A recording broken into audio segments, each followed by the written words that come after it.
Tom Blau is absent. Commissioner Stu Davis. Here. Commissioner Joe DeLuca. Here. Commissioner Al Ramirez. Present. Commissioner Luke Stimpian. Here. City Manager Craig Horton is here. Attorney Robert Siebert is not here. DPW Superintendent Ed Priest. Here. Okay, thank you. Great. Thank you everyone for coming. I understand we have an addition to the agenda, is that correct? So where would that go? New business. Yes. So this is going to be the, Resolution 2025-20.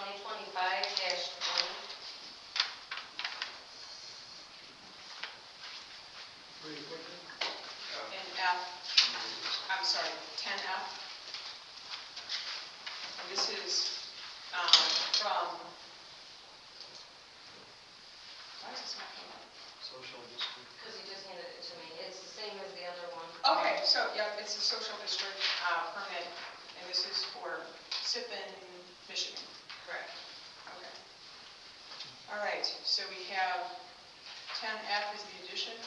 Is there a motion to accept the agenda? I'll make a motion to accept the agenda with the addition. Second. All in favor? Aye. Any opposed? Motion carries. Okay, next we have the approval of consent agenda items, including 3 different DDA sets of minutes and Parks and Rec sets of minutes. Any questions for Craig? Okay, would anyone like to make a motion? I move we accept the consent agenda with all the minutes, as well as the payments of $262,875.75. Is there a second? Support. Roll call, please. Davis. Yes. Cannis. Yes. DeLuca. Yes. Ramirez. Yes. Stimpian. Yes. Lucky. Yes. Thank you. Thank you. So next we have citizens from the floor. If anyone would like to come up and talk to us and tell us what you're thinking. As I said before, this is not a time for us to have a back and forth with you. It is for us to listen to what you have to say. We will set a timer. If you go over 3 minutes, I'll let you go over a little bit to finish your thought. But in general, we're going to try to keep it at that. So would anyone like to come up and speak?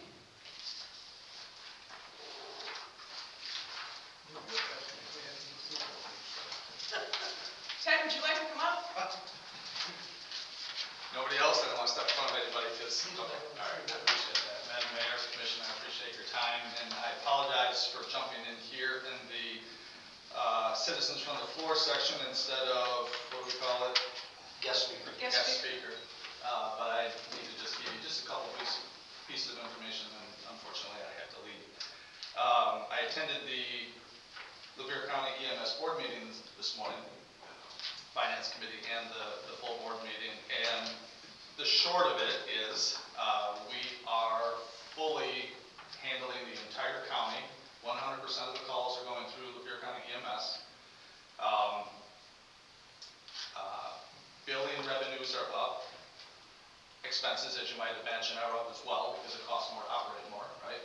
So we're working through those things, and they're all on track for what was expected. New ambulance has been delivered. It's a beautiful piece of equipment. State budget was passed. You've probably all heard that. What wasn't in it? What wasn't in it? What wasn't in it? Well, what's interesting is the shenanigans that get pulled when the sun goes down, because there was a text from one of our representatives the evening before that said, we won, it's in there. We're, y'all, because there's 30 different ambulance services around the state that are out of money. $6 million as a total. So Russ went to bed very happy. He woke up the next morning, which was the 3rd of October, to his phone blowing up that it was not the budget. And in fact, he got on the phone with Jamie, and she didn't even know that they had pulled it out at the last moment. So really, really bad. So it's gone. State's not gonna reimburse the EMSs all around the state, or the hospitals. And there's scuttlebutt as to where different pressures came from, but none of that's relevant at the moment. So I just want to tell you that we're out, we in Lapeer County, $185,000. The current company that's handling those payments for the prisons are current and they're paying well and all of that is good. So moving forward, we're in a good position, but unfortunately we'll never see that. The state is suing that company that they gave all our money to. But that'll be pennies on the dollar years down the road, and we won't see anything out of that. So I apologize for bringing kind of a mixed bag of news, but I wanted to at least let you know what the highlights from the meeting this morning. And we'll have another meeting in a month. And we're starting budget talks, and negotiations have started. Things are going well, and I'll give you a report back next month on those. Okay. Any questions for me at the moment? Yeah. How much damage has that 185 done to us? Well, the good news is Russ Adams is actually pretty conservative fiscally, so we've got some cushion. We're not losing people. We're not losing equipment. We're not keeping things maintained and all of that. So we're in a good position. But $185,000 is a lot of salary. It's a lot of equipment. It's a lot of gasoline. $50 is $50. $50 is $50. That's exactly right. And $185,000 is $185,000. Yeah. It's terrible. Can we pressure the state to do something in the future? Maybe. But this round we lost. So it's unfortunate. But the good news is we're on track with the current people. And You could force us to raise millage? well, those monies begin rolling in early next year. So and we're on track. We're fine. We're okay. We're not bleeding by any means. So that's all good. The kicker is $185,000 is a lot of money. And when the prison calls 911, there's a legal responsibility to respond. They're not going to pay her now. So that's, of course we go. Somebody's in trouble, we go.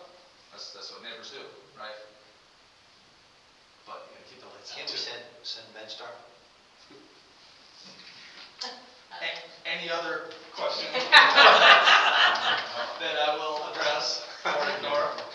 Thank you. All right, I appreciate your time. I apologize, I got a scoop, but if you need something, y'all have my number. So our ambulance service is the only one in the county? MedStar's no Well, longer in the MedStar's here, but they're primarily just doing transfers out of their own hospital. But we don't have a terrible relationship. So if we had a problem, if we had a mass casualty event, not only would our mutual aid agreements work out of the other counties, but they would help as well. It's not a terrible relationship. So that's a good thing. Thank you. Thank you very much. Thank you. All right, thank you, appreciate Good to it. see you. Have a good night, y'all. Okay.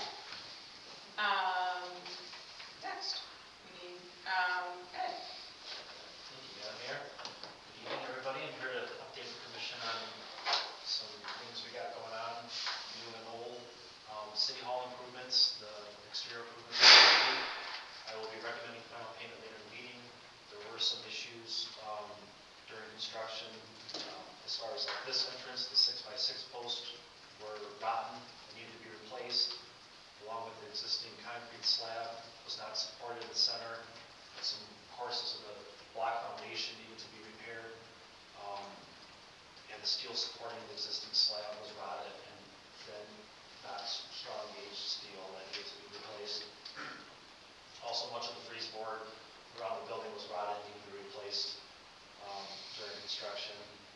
We are currently finalizing the bid documents for the interior improvements, which will be going out to bid soon, and hopefully those improvements will take place over the winter. The Safe Routes to School program, the map of the students' homes, travel tallies, student survey, parent survey, and initial walk, bike, and roll event have been completed. There's surveys along with information collected from the Safe Routes to School team on the walking, biking audits will be taken into consideration during the development of the Findlay City Schools team action plan. It will also be needed for supporting documents from the the surveys and data that are collected in the process will coincide with completing the design of our pathway and sidewalk improvements that are currently being designed as part of our Michigan Health Endowment Fund grant. The Pollyant Trailhead improvements, DNR Trust Fund grant, we strengthened our application before the October 1st deadline. We included more of a complete concept and many more letters of support. We anticipate hearing about funding for that this month or in November. The 10-hour day work week, we went back to the 5-day, 8-hour work week at the beginning of October. From productivity and morale, the 10-hour work day was a huge success. There was only 2 minor issues on Fridays that needed to be addressed, and one of them could have been avoided with just some more communication. We've already talked internally about doing it next year, but there's the possibility of the crews on board with possibly having two people on staff on Fridays and then 3 on staff on Mondays.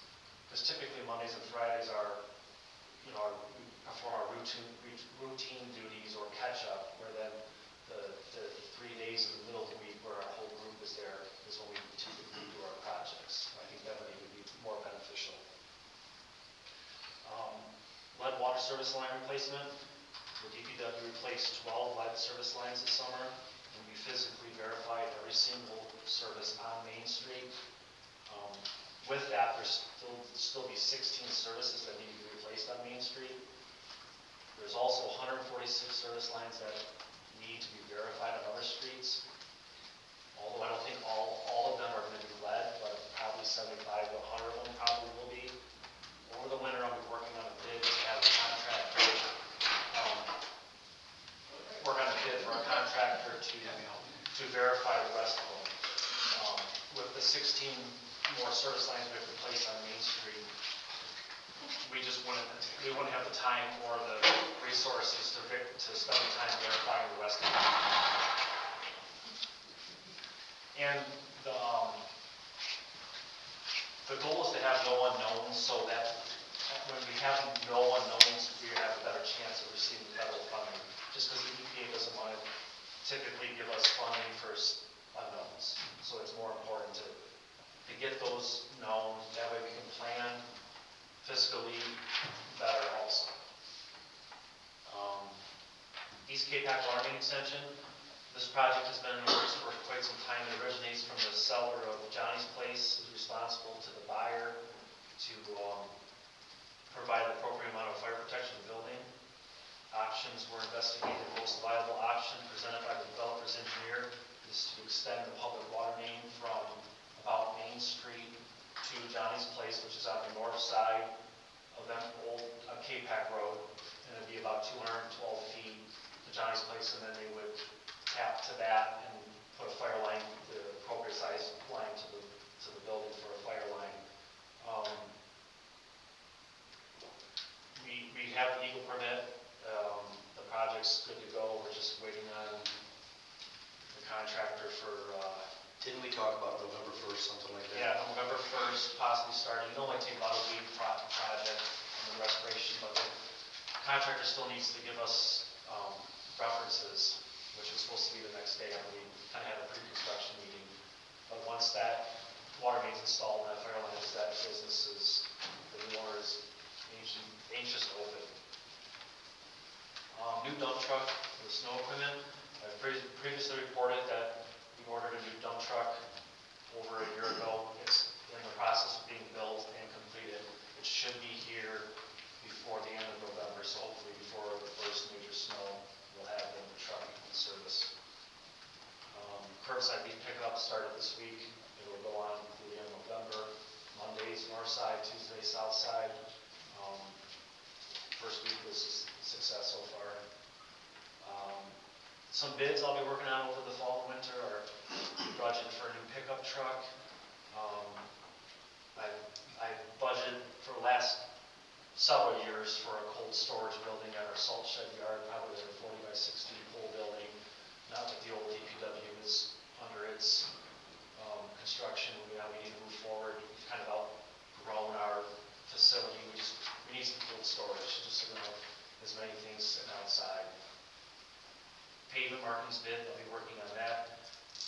pavement improvements. I had budgeted for Metcalf Street, South Elma, between Borland and Newark, and Main Street. Might have to put Main Street off another year because by the time we replace all the water services, I don't think there'll be time, we'll have enough time, and we can, we can budget something else or replace that street with another street. Like East Borland between Elma and 53 needs some attention. The service line verification bid I'm working on also. And then we also need to, it's kind of overdue a bid to, we gotta replace, not rebuild the altitude valve and the control valve of the Vlasic Tower. They're original, they've never been rebuilt from the 90s. They're still working properly, but they're scheduled to be rebuilt. So, that's about it. Anybody has any questions? Does Vlasic share in the cost for the replacing the valves? Not on the valves, just the painting of the inside and outside, and some of the SCADA monitoring controls. They pay 50% of that. And one more question, the interior improvements you were talking about this building? Yes. What is being done? So, a lot of cosmetic things, carpet, paint. The biggest thing will be the rearranging of the inside the vestibule. There's going to be a window added, a bulletproof window where people will walk in and take care of business at a window. And the offices inside will be consolidated and changed around like that. But just a lot of cosmetic updates. Anything more than cosmetic other than the window? I'm sorry. Anything more than cosmetic other than the window for the check-in? Nothing, no other major construction, just that, and there won't be any access to the two offices out here. The only access will be in from that door, and then that's how people conduct business, but mainly through that window. At previous commission meetings, we had discussed about having more like hard wiring in for audio video. Yes. Was that also going to be?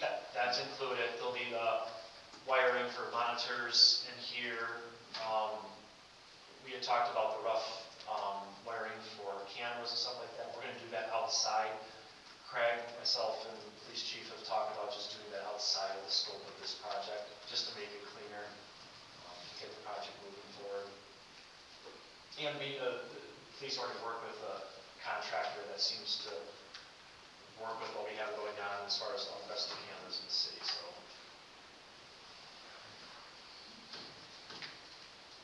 Anything else?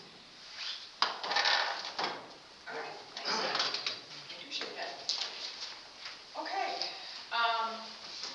moving on to unfinished business.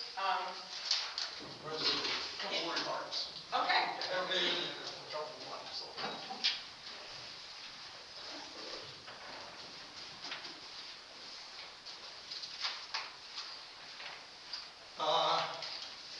We're looking in a different way because the electrical pole got placed in the wrong spot. It wasn't supposed to be placed there, but there was miscommunication between the electrician and DTE. DTE said, no, that's not the way it was done. So they're looking at possibility trenching from the main transformer place out front of the building all the way back to the back corner of the building and do away without going across the parking lot for J&J on the old fire hall. So that's what they're looking at in that line. We're still waiting for some information on some designs they want to do in the front. We went in and we made the bathrooms and the mechanical rooms, they're all framed in, so that's ready to go there. So, and the building is locked up. If you want to get in the building, you have to see Craig. Because the keys are all taken out and then the overhead doors are all bolted shut, so until we get farther in, that's where we're going to leave it, so. Any other questions? That's our time, how things are going, so. Okay. There you go. Thanks. Okay, next we have the second reading of the zoning ordinance, text amendment to Article 1, Division 2 definitions. Nothing's changed since the first reading at your last meeting, just per regulation, there has to be a second reading. if there's no questions or objections to the item B, then we can just consider this the second reading. Do you need a motion? Yes. Okay. So, we would need a motion with the text exactly as it's written, correct? Yes. Okay. So, I'd like to make that motion.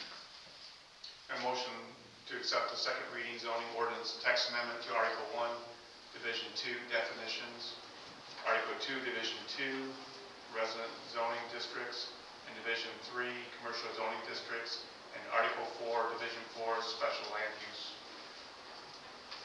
Is there a second? Support.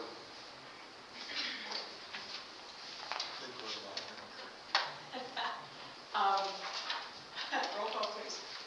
DeLuca? Yes. Janice? Yes. Ramirez? Yes. Sempian? Yes. Davis? Yep. It was a yes. Okay. Yaki? Yes. Thank you. And then next we have a second reading code of ordinance 116.00 short-term rentals. Would anyone like to make that motion? There haven't been any changes to that ordinance reading, has there? No.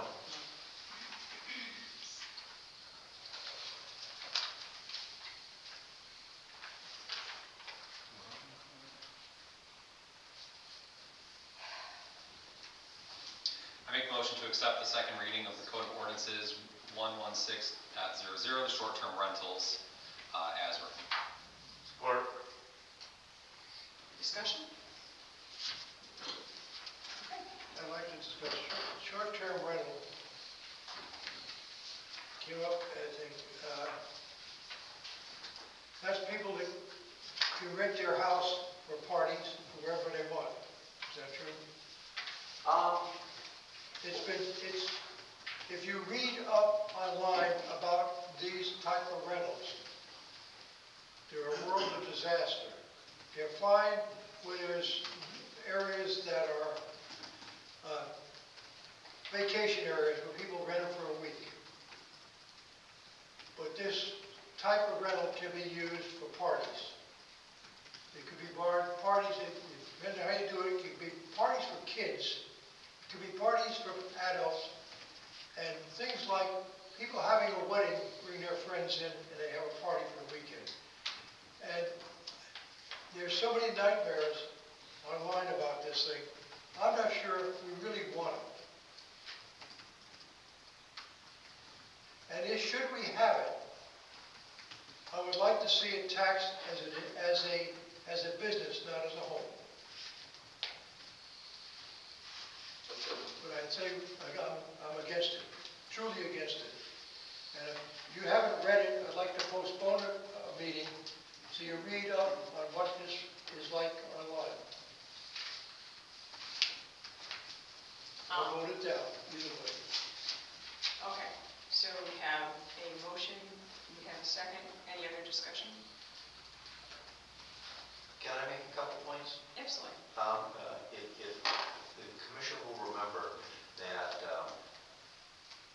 some time ago, a number of months ago, we came to you and said the topic of short-term rentals has come up. We're going to take it to the planning commission and discuss it unless you guys tell us one way or the other. You need to tell us whether you're in favor of them or opposed to them, because we had no rule whatsoever on short-term rentals. You guys made the decision to move ahead with allowing short-term rentals. We took that to the planning commission. The planning commission worked on it and imposed police ordinances. They imposed parking restrictions. They limited it to only five short-term rentals licenses allowed at a time. And the fact that they are licensed short-term rentals, if we get complaints and there is a party, they violated the rules and they would lose their license. I'm sorry, I didn't do due diligence when I should have. I'm just giving you a little history. No, I'm just saying, it came up, and without due diligence, we went and proceeded. Since then, I've looked into it.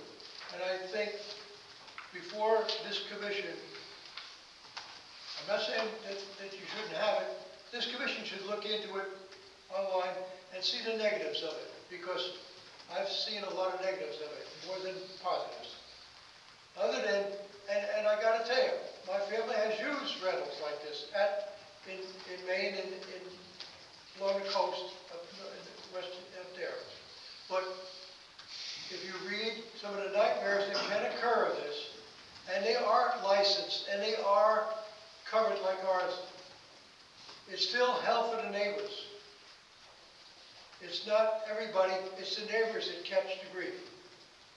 And I think as we should do diligence again and look at it before we vote. That's all I'm asking. Postpone it, one meeting, and let's all look at it. Okay, at this point, we have a motion, and we have a second. Second on the floor. I'm sorry, what? I just said we already have a motion and a second on the floor, so. Right, I understand. So at this point, I think we need to do a roll call vote, because we've already got a motion and a second. Okay. Sempian, Yes. DeLuca, Yes. Tanis, Yes. Davis, No. Ramirez, Yes. Yaki, Yes. I hope we don't have it. Okay, moving on to new business. We have these change orders. Do you want to address them? Yes, like I mentioned in that update, there was some changes we want to apply. There's a list of them, most notably the west vestibule and the freeze board, like I mentioned previously.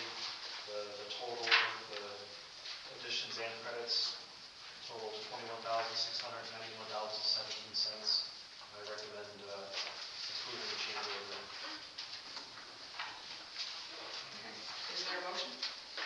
I'll make a motion, we approve the change order number 1002 for the exterior of the city office building. Is there a second? Support. Roll call, please. Tanis, Yes. Ramirez, Yes. Sempian, Yes. DeLuca, Yes. Davis, Yes. Yaki. Yes. Thank you.